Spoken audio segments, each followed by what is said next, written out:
Thank you, Madam Vice Chair. Thank you, Mr. Chair. Let's give Crystal, I know we're not supposed to clap. Let's give Crystal a big round of applause. Are you guys ready to fight back? Yes! Are you sick and tired of losing elections? Yes! No! Are you sick and tired of realizing that the folks in Washington think they win elections, not us? The people in our communities win elections, not the people in Washington, and we need to flip this party upside down. Now, I got the political bug real early. I was 8 years old when I first started organizing my first canvass, because I, in 1968, was so distraught in third grade with the assassinations of Martin Luther King Jr. and Bobby Kennedy that I started volunteering. At age 18, they waited until I was 18, I was elected my county chair. And I've spent every single day of my adult life as a member of my state central committee.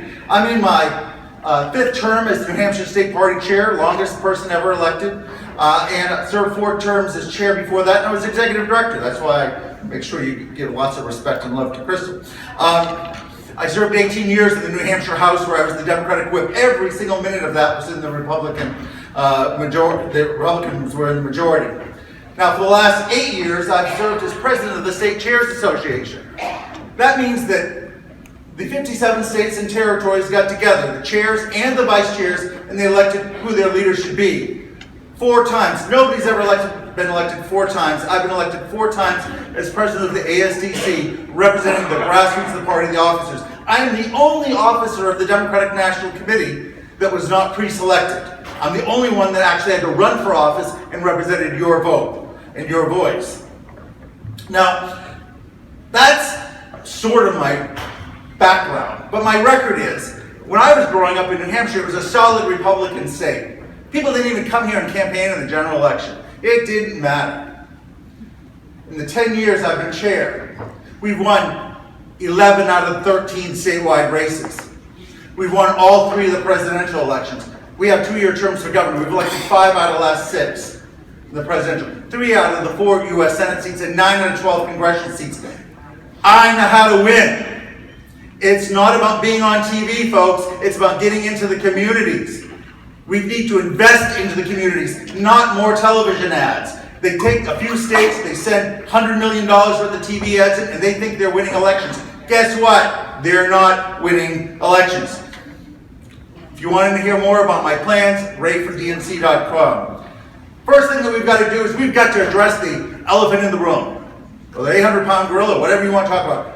We have got to look at what we did in this nominating process, because if we do not address it and fix it, we have lost millions of voters. They either voted for Jill Stein or wrote in Bernie Sanders or simply didn't vote. No. Neutrality. I was the chair of the New Hampshire Democratic Party during both the 2008 and the 2016. Nobody suggests. You ask Bernie Sanders, you ask Hillary Clinton, you ask Dennis Kucinich, you ask anyone that ran for president if I was not 100% neutral and 100% fair. In fact, when my Secretary of State said, Bernie Sanders is not a Democrat, you can't appear on the ballot, I took him to the Ballot Law Commission. I had his name put on the ballot. And just to make sure, when Bernie went to file in December, I went with him to the Secretary of State's office and made sure that the Secretary of State actually accepted his papers in front of the national press, because I wanted to make sure that the voters of New Hampshire had a choice. That's what being neutral is all about. Now, the debates. It should not be up to one person or his or her staff to decide the schedule, the timing, and who gets to participate. My reform is it goes to the executive committee of the DNC. There's over 40 members representing people from all across the country. Same with the joint fundraising agreement. Personally, no more in a primary. I would not, if I was chair of the DNC, I would not sign a joint fundraising agreement ever again. It's up to the states if you want to do that, but no more if there's in a primary. It is too much. Reforming the superdelegate system. The votes at the convention need to reflect the votes of the state. We've got a unity commission. The next chair has the votes to make an appointment to that commission. They will swing the votes. Make sure that everyone is committed to reforming the system. And the caucus system is going to be looked at by the Unity Commission too. I 100% support that. It was very confusing for a lot of voters around the country that get their information online. In one state, independents can vote. One state, only Democrats can vote. One state, you're there for a whole day. Another state, you're there for 5 minutes. Let's get these rules all together so we can work together. Democratic National Committee. For those of you who are on the Democratic National Committee, you know the dirty secret. We don't know what the hell's going on in that building. I've been one of the 5 vice chairs of the DNC. I know no more about the operation, the governance of the DNC than anybody else in this room. That's got to stop. The membership of the DNC needs to be engaged, involved. The officers do, the executive committee. We need to clean our own house up. Now, how are we going to do this? So first, clean up the mess. Second, rebuild. I offered a 15-point program, and it's on my website and my Facebook page on how to strengthen state parties. As I said, I've been involved in state parties my entire life.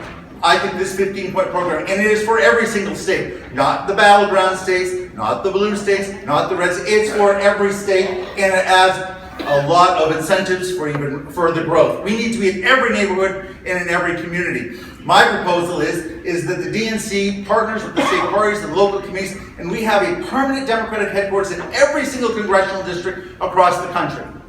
Every single congressional. We need to get back into the neighborhoods. We need to start talking to people again.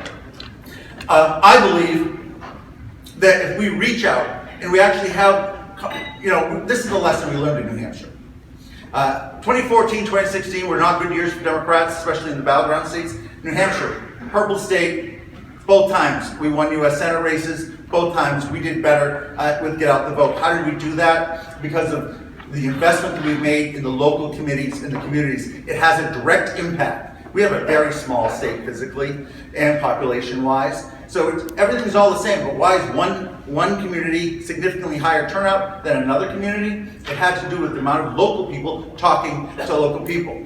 But we don't get investments for that. We have to raise every penny for that, because the people who are in Washington think that the way to do it is add another TV ad for $10,000. Can you imagine if just a small percentage of that money was actually invested in hiring local people to talk to the people in their community, whether it's the Latino community or into the African American community or the LGBT community or in the millennials? They need people that they understand. The results were clear in New Hampshire, and that's why we started doing it ourselves. We are also the only battleground state that said hell no to Hillary's campaign. Hillary's campaign said, we're just going to send you who you're going to get out the vote. We're like, no, we're going to talk to them first. That's why Hillary won New Hampshire. Well, all those other battlegrounds went down. We ID'd our people. You've read the stories. How many states pulled out Donald Trump voters because they didn't bother to talk to them for the first time? This is absolutely absurd. Okay, I know. All right, I see you. Listen, our message is simple. It's the same message that we've always had. We just forget to talk about it. It is about hope and opportunity. We offer hope and opportunity to every single American. We are the party that represents the 99% of Americans. We can send that message to every community. We don't have to say, we've got to stop talking to the African American community because we've got to talk to the white working class community. We've got to stop talking to the seniors because we've got to talk to the millennials. We can talk to all of them. We can talk to all of them. It is about hope and opportunity. And let me tell you one thing, the New Hampshire Democratic Party, why we've been successful, we don't pull any goddamn punches. And Donald Trump and the Republican Congress and every Republican governor and Republican majority in the House needs to know the Democratic Party is alive and well and will hold them accountable for every sleazy thing that they do. Thank you so much.